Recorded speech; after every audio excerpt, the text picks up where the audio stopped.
Okay, so let's start.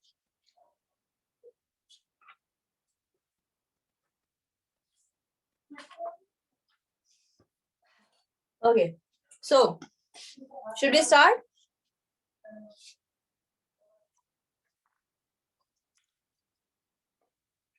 Good morning. Anyone there? Yes, we can start. Okay, yes, great. So we studied types of joints yesterday.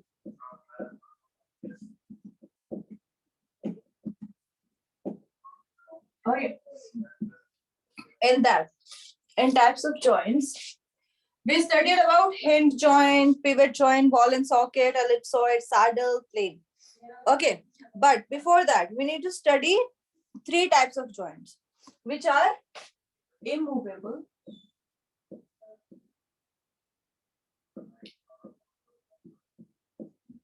partly movable,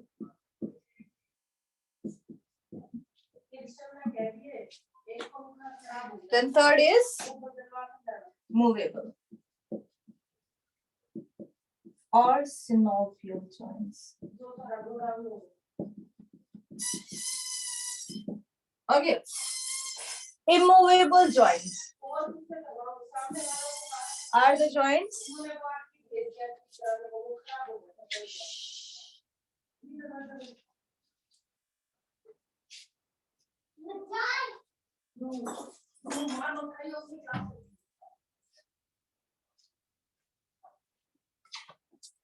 okay, so immovable joints are the joints which do not move at all. Can you give example of immovable joints?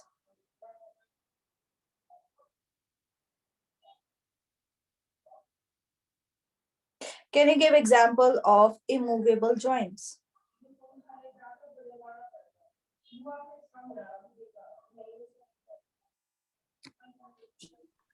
We're not sure. Immovable joints, the joints which do not move at all. Just look at your body and try to figure out immovable joints, the joints which are not movable at all. I have told you in my previous classes. Oh, skull. Yes, very good.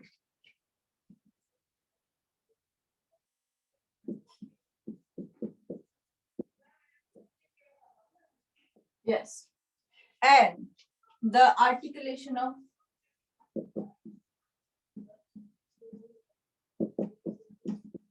teeth in mandible.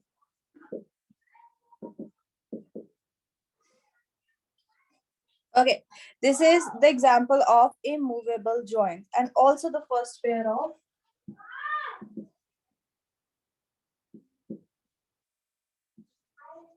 ribs and sternum.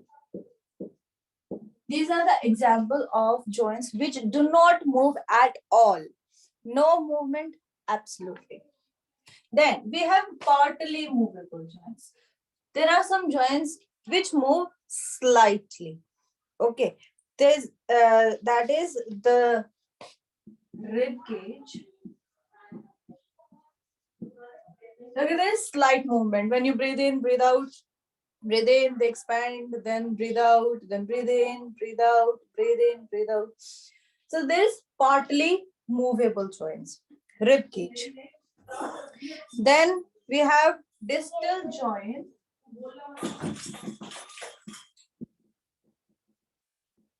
Of tibia or the shin bone and tibia.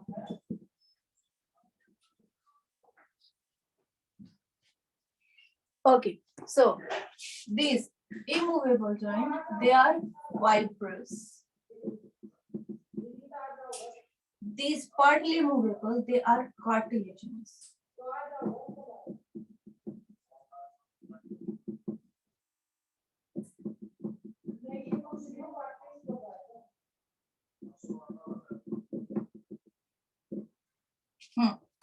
Okay.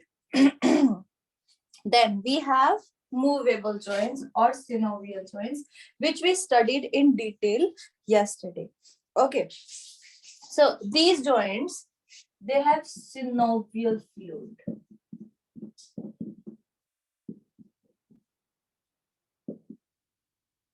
That's why the name synovial joints. And because of these fluids, there is movement that happens between the two or more bones. Okay.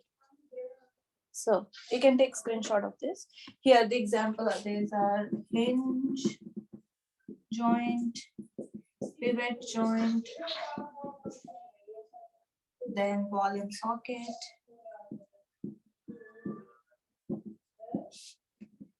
then ellipsoid and saddle, then plane. Then we have condyloid joints.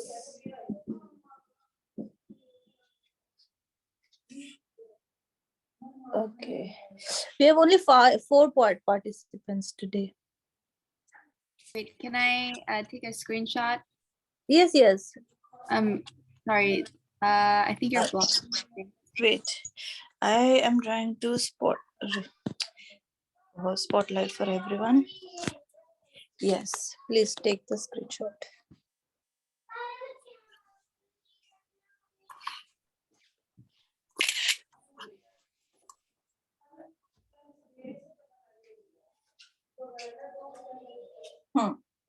So, in hinge joint, the structure is somewhat like this.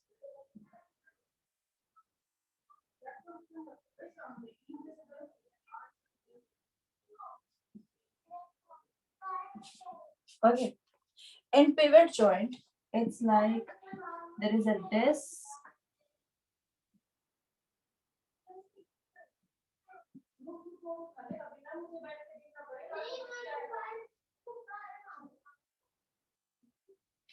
Then ball and socket. I gave you example of hip joint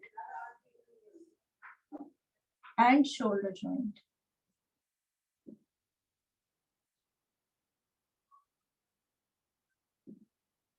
So this is 1 and 2. Can you tell me which is hip joint?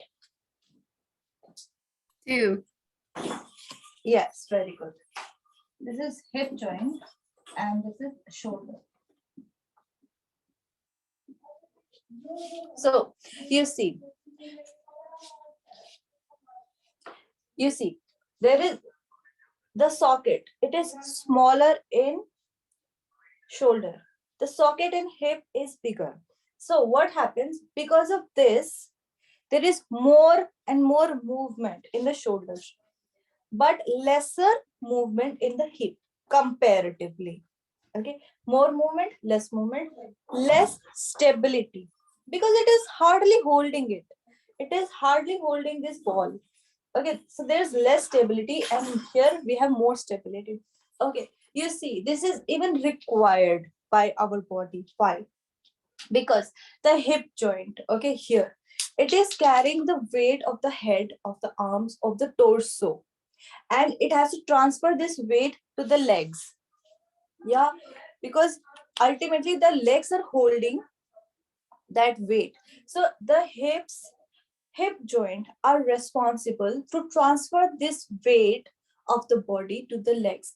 And if you're sitting, then you're sitting on this area, okay, on pelvic region. So even when you're sitting, the weight, all the weight of the body, at least of the upper body, is rested upon this hip joint. So it needs the stability which it has. Whereas in shoulder, it is carrying only the weight of the arm. Okay, that's why it was not even required. This is very essential. This stability is very essential. Then in ellipsoid is also like ball and socket, except it is elliptical in shape. Okay, in saddle figure I cannot make. It doesn't become very clear. So I'll give you an image of that. Yes, this is the saddle joint.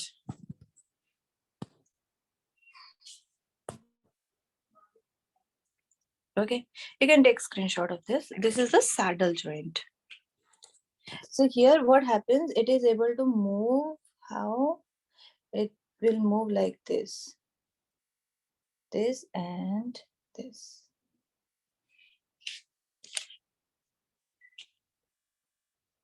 Please take screenshot and then I will remove it. The carpals and metacarpals are the example of saddle.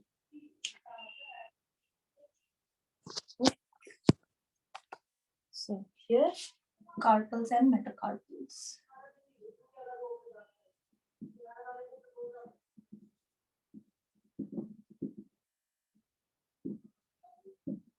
Okay, that joint is saddle joint. Okay.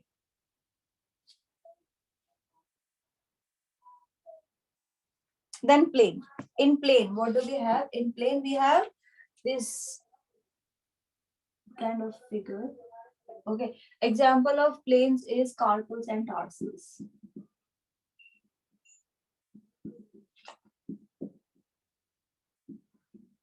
I told you we have 8 carpals here. Okay. So the joints between, like in the carpals itself, in these 8 carpals, it is the plane. Okay. Plane joint in carpals, and tarsals are, where are tarsals present?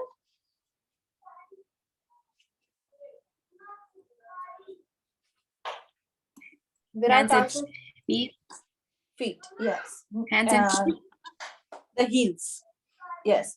And then we have condyloid joints. These allow the movement, but there is no rotation. Like you see here, this joint and this joint.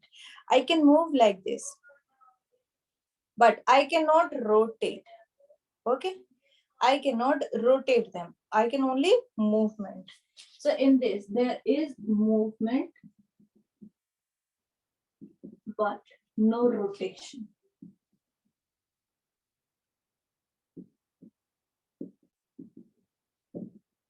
Okay, no rotation. Those are called condyloid joints. Okay, so in hinge, we have flexion and extension. Suppose this is the axis. So what suppose this is the axis? Okay, this elbow joint is the axis. So it is moving towards around one axis. So this is flexion, extension. Flexion is when the angle between two bones is decreasing. It is called flexion. When the angle between two bones is increasing, it is called extension. That we have in hinge joint. Okay, so what do we have here? Flexion and extension. In pivot joint. In pivot joint, what are the example? Ulna and radius. This movement. Okay, this movement. In this, we have pronation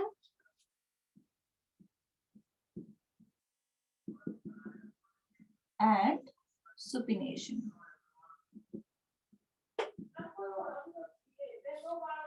Then ball and socket. In this, we have flexion, extension, we have abduction, adduction. This is abduction, this is adduction. When we're adding to the volume is adduction. When we are going away from the midline, it is abduction. Like this. Abduction, adduction. Abduction, adduction. And rotation. What is rotation? This is rotation. Okay, around its own axis. This is rotation. Okay, so if internet is bad, you can take notes from your friends around. Okay, I'll give you enough time to take screenshot. You can share screenshots, please. Okay, so this is rotation, and this movement, this whole movement is called circumduction. So in ball and socket, we have flexion, extension, we have abduction, adduction, rotation, and circumduction. Then ellipsoid. In ellipsoid, the example is of radiocarpal. Okay, radiocarpal. This radiocarpal. This is carpal, and here we have radius. So this movement is this flexion, extension, and circumduction. Then saddle. Saddle, I told you, in carpals and metacarpals. In saddle, we have flexion, extension. Then we have plain carpals and tarsals, then condyloid joints, movements, but no rotation. Okay, example of condyloid joints is the phalanges.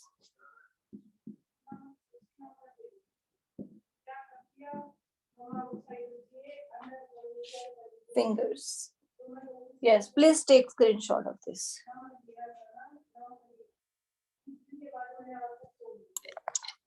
Hold on. It needs to be one full screen. Yes, are you able to see it? Yes, hold on. Okay, wait. It needs to stop screen. Okay. Okay.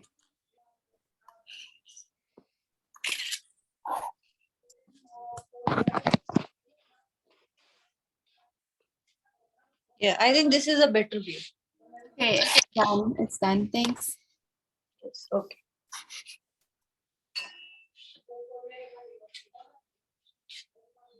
Okay, great.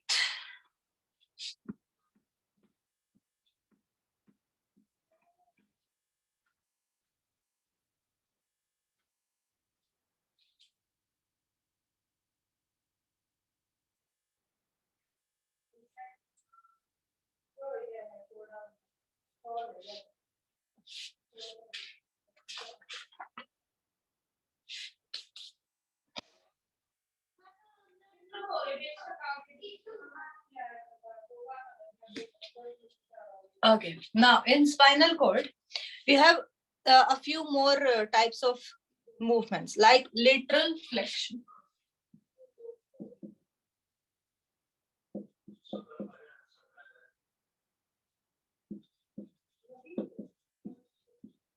So what happens in lateral flexion? The movement in the vertical plane that bends the spine to one side. Like we do this. Okay, in this we are bent like this. Okay, in this, the spinal cord is bending this vertebrae. They are bending towards one side or the other side. So what is lateral flexion? Is the movement in the vertical plane.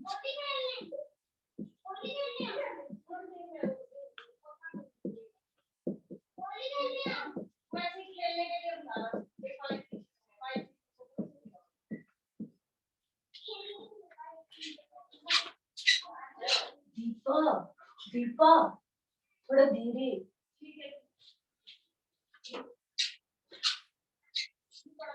Okay. In vertical plane that bends the spine.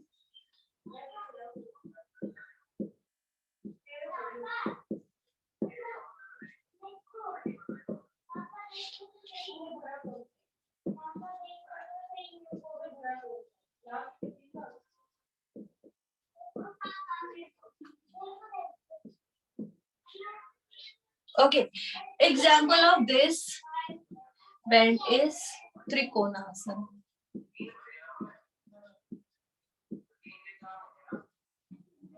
Okay, so I told you one exercise of TTK, like 2 glasses of warm water plus TTK.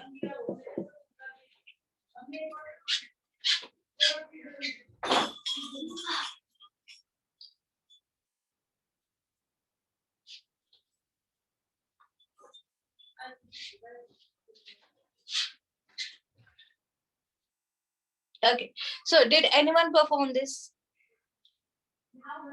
Yes, but I didn't really feel a difference. Okay, so you did only one day? No, I think like 2 or 3 days. Regularly you did? Well, I did like not in a row, but I did it like some of the days. Okay. So what were you expecting? What will happen if you do this? Thinking that it would clear my digestive system. Yes. So see, even I perform this activity, and what I have, see, there are some things that we study in the book, okay, and then there are some things that we experience by ourselves. So this is the concept of Shank Prakshalan. Shank Prakshalan is an activity of 2 hours, okay, but this is a shortened activity in which I am telling you only 2 glasses of water and only 3 asanas. In Shank Prakshalan, there are 5 asanas, and you have to drink like 2-3 liters of water, and you have to go clean your bowels 2-3 times in those 1 or 2 hours. That is Shank Prakshalan, and that is done only once a year. You cannot do that every time, every day. So this is basically cleansing of your small intestine. So what happens in this, when you are doing, when you have drunk 2 glasses of water, now you want that water to go downwards as fast as you want. So when you're doing Tadasana, you're stretching yourself, and that stretch allows this water to go downwards. Because now, you see, there are some obstruction when the hands are down, but when you're doing this, they extend. Okay, there is some extension, and then that water can go downwards easily. Okay. Tadasana, or the one with the arms up? Yes, Usually Tadasana with the arm down. Which Tadasana, can you see? How do you do Tadasana? I'll show you a picture of Tadasana.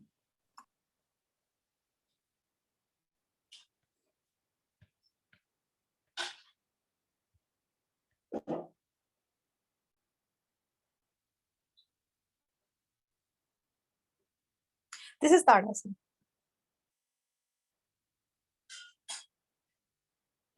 Oh, on the head? No, the third one. This I am asking you to do. Okay. Then, and it's in sequence. Then what you have to do is Trikonasana. Okay. Trikonasana, you know what is Trikonasana? Yes. Yes, that's bending. Okay. That's like this bending. Okay. So in that, what happens is, now you're stretching your these small intestine. Okay, you're like pulling them up, then you're bending them, and then you're twisting them. So that helps the water go inside, and especially in the morning, because your stomach and your intestine, they're empty. So during that time, if you drink water, so whatever dirt is there, it get moisturized. Okay, suppose in your house there is like you have spilled the some sabji, some tomato ketchup on the shelf. Okay, and you have let it dry for 2-3 days. Now it is difficult to remove it. So what you do, there are other methods also. So I'm only explaining the concept. Okay, how do you clean it? You pour some water on it, then it gets soft, and you just remove it with some cloth, right? Am I clear? Yeah. So similarly, when you drink water in the morning, so whatever dirt is there in the small intestine, whatever is it has got stuck in the small intestine, it gets moistened. Okay, it has got water. Okay, so now that it will become soft, and then it can go downwards. That is the concept of doing this. Now, if you do, maybe you will feel the difference. Yeah, it will show results no matter what. It will definitely show the results, and you'll feel this the next day. You do it today, then you'll feel the result tomorrow. That next day, the movement, the bowel movement will be smoother than the rest of the days. Okay, so let's come back to our joints and movements and muscles. Okay.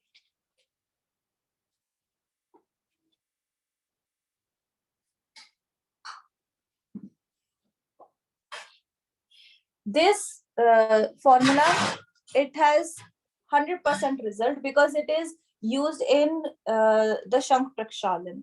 Okay, so it has 100% result. You'll get it. You just have to be little bit more observant, or just keep practicing it. You'll feel it. Okay. So next, lateral flexion. Okay, twisting.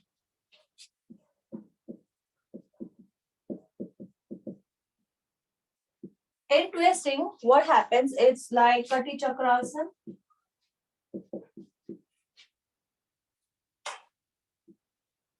Chakra. Okay. In this, what happens? It is the twisting. Okay, the twisting. In this, suppose this is the spinal cord. The upper half is twisting in that direction.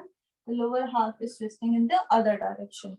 That is called twisting. You see this in Kati Chakrasana. When you are bending backward, yeah, that.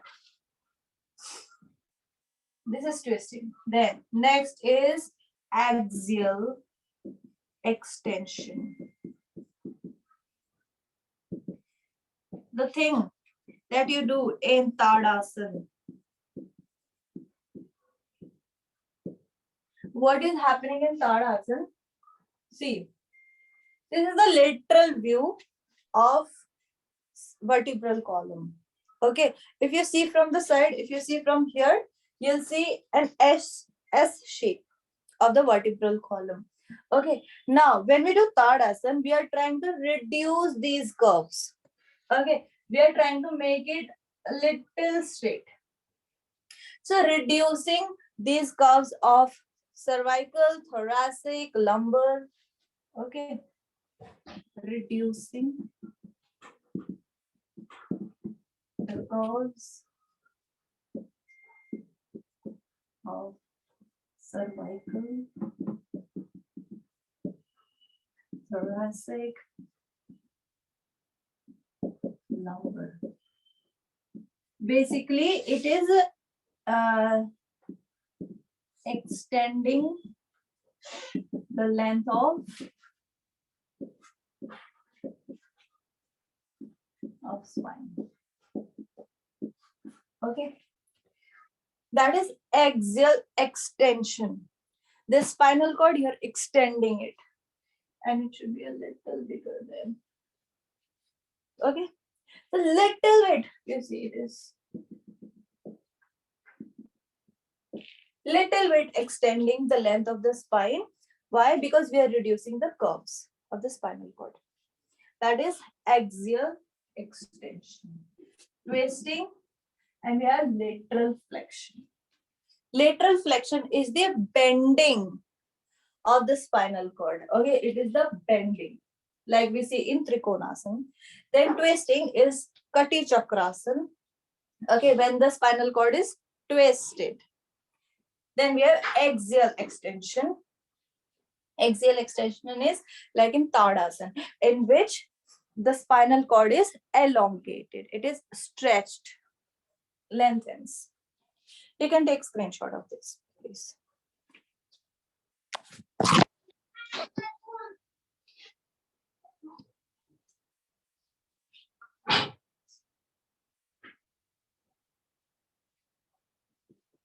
Number 4.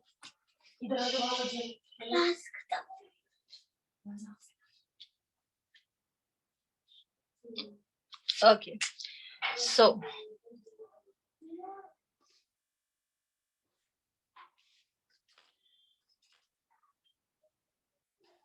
okay, I told you about tendons and fascia.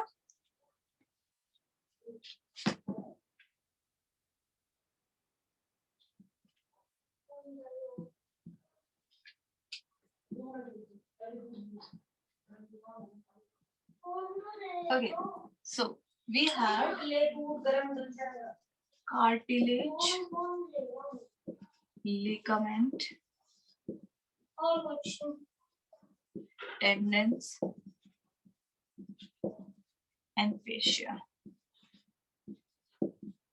Okay. What is cartilage? Cartilage are the at the tip of the bones. Okay. Any one of you who eats chicken? Okay, so you can, like, if somebody eats non-vegetarian food, they can see that cartilage, that white structure that's over the bone. Okay, it is little bit softer than the bone, but stiffer than the muscles. Okay, softer than bone, but stiffer than a muscle. Than a muscle. Okay, so what does cartilage do? You see, if suppose this is a bone, okay, these two are bones. So if they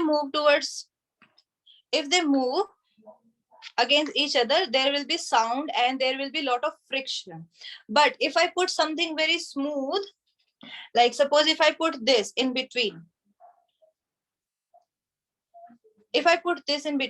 there will be no sound and the movement will be smooth. There will be less friction. So what does it do? It helps in reduces friction between bones and smoothens the movement between in the joints. See, you must have heard of arthritis. Arthritis is when this cartilage has been worn off, when this cartilage reduces. That is a situation of arthritis. Because of that, there is pain in the body, in the joints. Because when two hard objects will rub against each other, they will produce some sound, they will produce friction, they will produce inflammation. Because of that, arthritis situation happens. So it is very necessary to keep the cartilage healthy. Then we have ligament. What are ligament? These are connective tissues.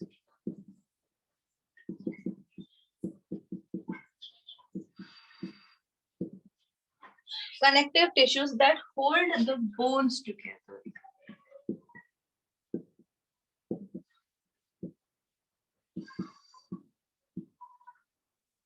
So these three things, they act like the thread or buttons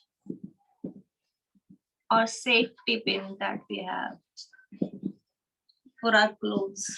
Okay, like this is the analogy. Okay, this is the analogy that I'm providing you. You see, like this t-shirt. Okay, these are two pieces, but they are being held together with this stitching by thread. Similar things is done by ligament, tendon, and fascia. So ligament is holding the bones together. Tendons is attaching the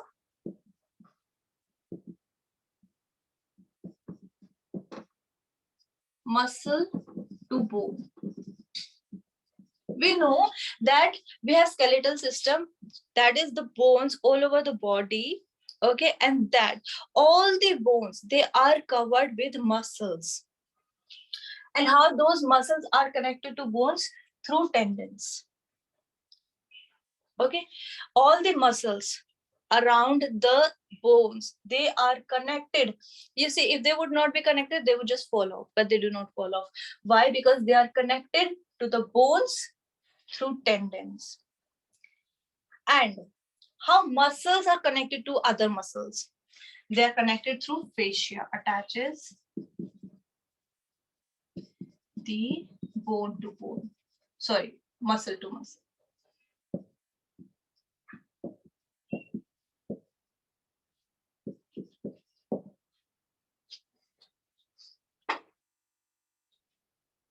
I hope that is clear.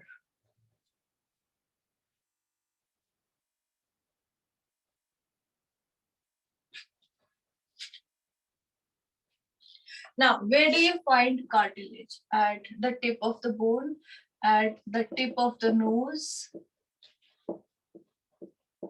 at larynx. Okay, tip of the bone like femur. Then between vertebrae.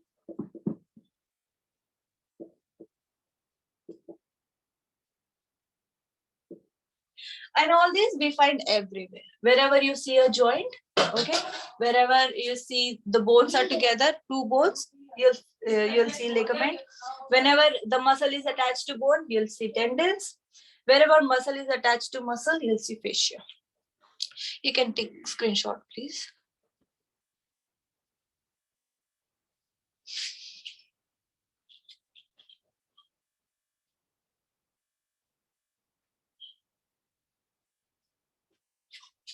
Okay, now we'll study the 3 layers of the bone.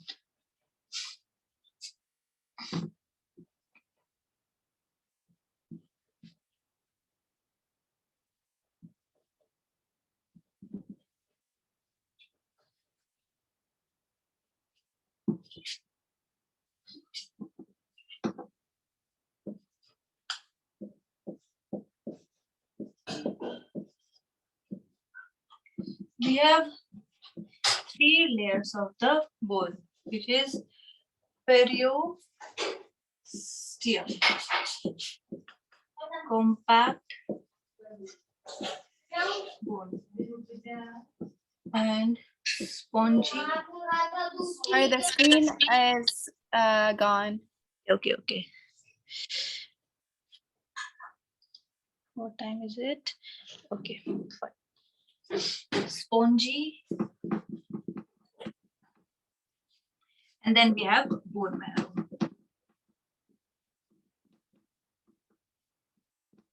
So the first layer, the firstmost layer of a bone is called periosteum. Then next layer is compact bone. These two are hard in nature. Okay, these are hard portions of the bone. Then in the inside a bone, there is spongy bones.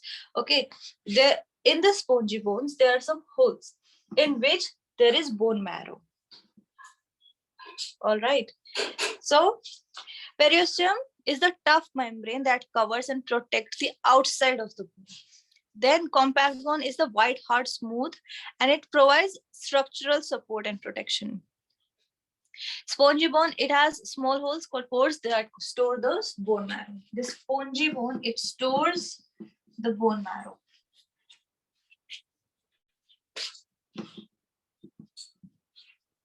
And these are the hard layers that give the shape, and the main object of bones, that is to give support, is done by periosteum and compact bone. Okay, I'll share with you an image of it.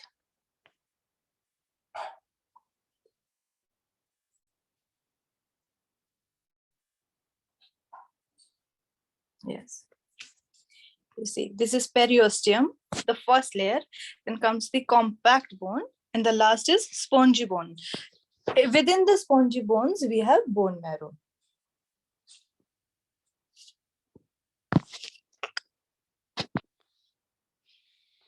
Okay.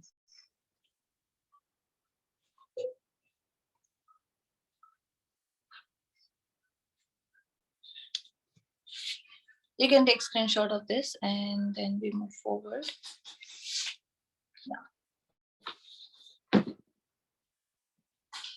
So you said periosteum is the tough layer that protects the bone, Yes, it protects the bone. and then compact is the white part.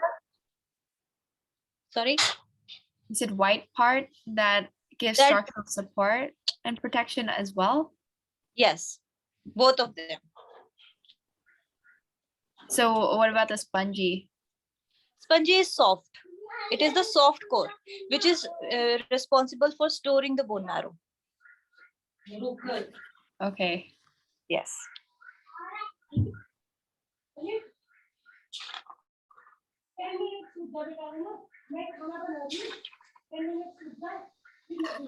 Okay, so disease and disorder.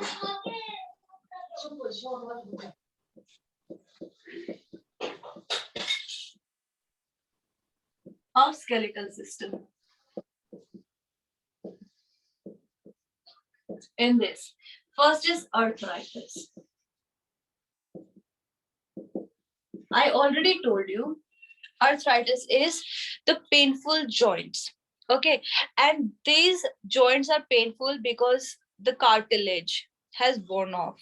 Okay, the cartilage has worn off, because of which there is a lot of friction between the two bones, and that friction causes the inflammation of the joint, and then that situation is called arthritis. When there is inflammation, it will produce lot of pain. Okay, so we should try that we do not give any jerk. This movement should be very smooth, and there should be movement in the body. Okay, this is the painful bearing of joints. What is cartilage? Then next we have fracture. Fracture we'll study later in the end. Then we have osteosarcoma.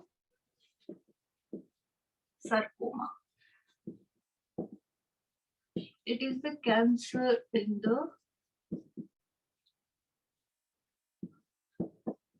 bone. Osteosarcoma. It is the cancer in the bone. Bone cancer is called osteosarcoma. Osteo, if you see anywhere osteo, that means it is related to bones. Osteo means bones. Then we have osteoporosis.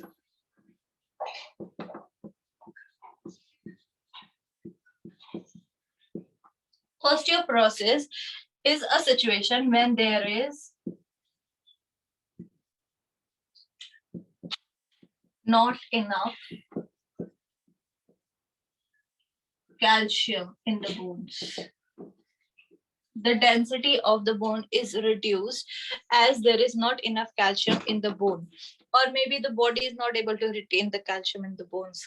That is the situation of osteoporosis. This osteoporosis can also give fracture to the bones.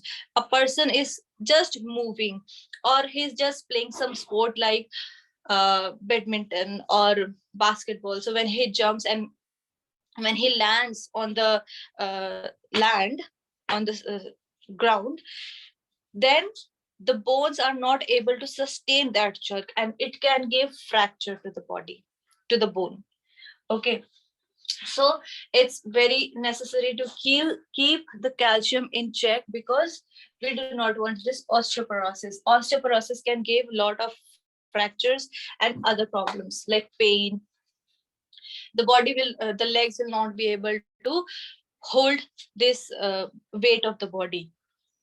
And in osteoporosis, in case of osteoporosis, if somebody gains weight, then it becomes very difficult. That person will have pains every day, especially in the legs.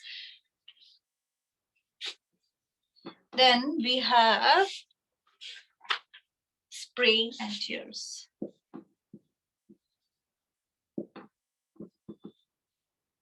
This generally happens in connective tissues. Okay, those things I told you, like ligament, tendons, and fascia. So what happens when these ligaments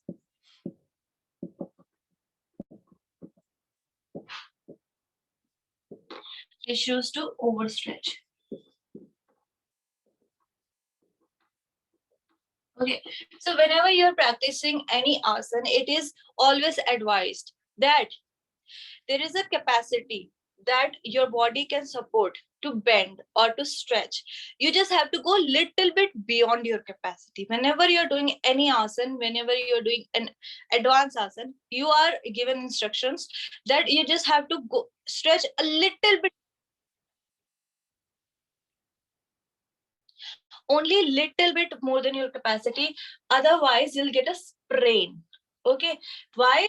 The tissue will be overstretched. So in that situation, because of this, you're always advised to only go little bit more than. Just wait. Okay, I'm getting a call. I'm just.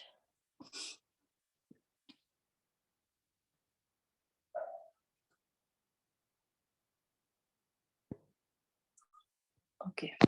Yes, excuse me for that. Okay. Yes. So whenever you do asana, please only do little bit more than your capacity, because you have to increase your capacity. So you have to do little bit more than what you can do at present, so that you can improve on your practice, but not overstretch. Otherwise, one can get sprain or tear. Next is fracture. How much time do we have? 5 minutes. Okay, is it okay if I extend the class like till 35? Yes. Okay. So next is fracture. Fracture is when there is a breakage in the bone, and we have several types of fracture. Fractures are stable fracture,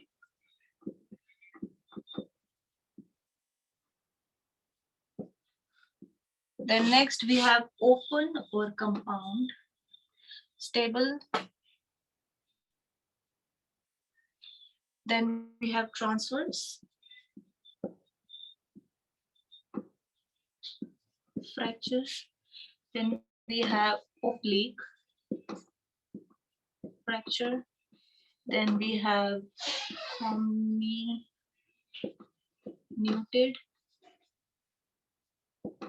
fracture, and then we have open or compound fracture.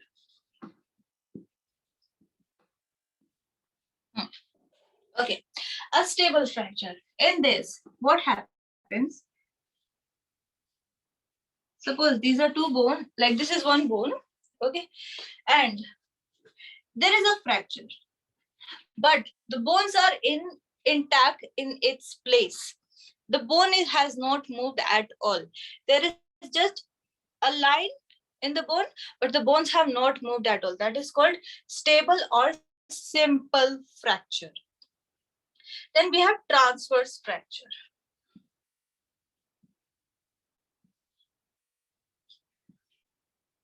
When the fracture is horizontal, the angle of the fracture is horizontal, is called transverse fracture.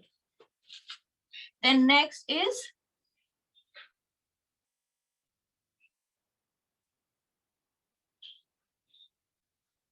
this is oblique. When the fracture is angled, it is called oblique fracture. Then comminuted fracture. Comminuted fracture is the bone shatters, okay, into 3 or more pieces. So this is called comminuted fracture. This is A, B, C, D. Then open compound fracture is a situation. Suppose this is a leg and we have two bones here. So they have fractured and now they're protruding outside. Okay, they have ruptured the skin also. When along with the bones, the skin is also ruptured. That is called open or compound fracture. Okay, this rupture of the skin, it can happen because of the bone inside or because the blow, the accident was so hard that it pierced the skin itself. Okay, please take screenshot of this and I'll show you an image. Sorry, that wasn't enough time to screenshot. Okay, I'll give you enough time. Okay, so this is the image. Here you see simple and closed fracture. then oblique fracture, and combinated fracture. Please take screenshot. Okay. Yes, now this is more clear than my diagrams. Then Okay. next is an open fracture or the compound fracture. Okay, you have taken screenshot? Yes. Okay, yes. Now this is the open or compound, Okay. open or compound fracture. Okay, in this, the bone is piercing the skin, but it is not necessary the skin is pierced only because of the bone.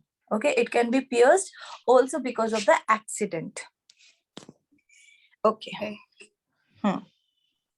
In transverse, you don't need any diagram. It's just that the angle, the oblique, in oblique it is angled, and in transverse it is horizontal.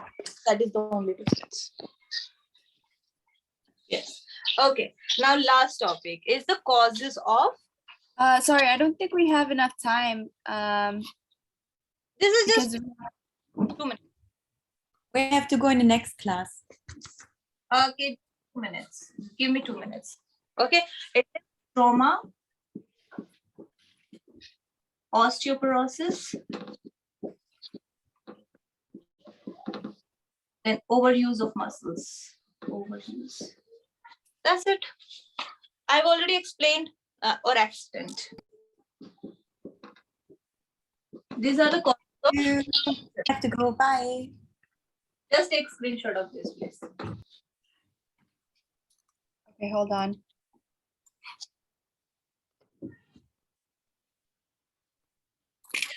Okay, thank you. Okay, thank you. See you tomorrow. Happy Holi.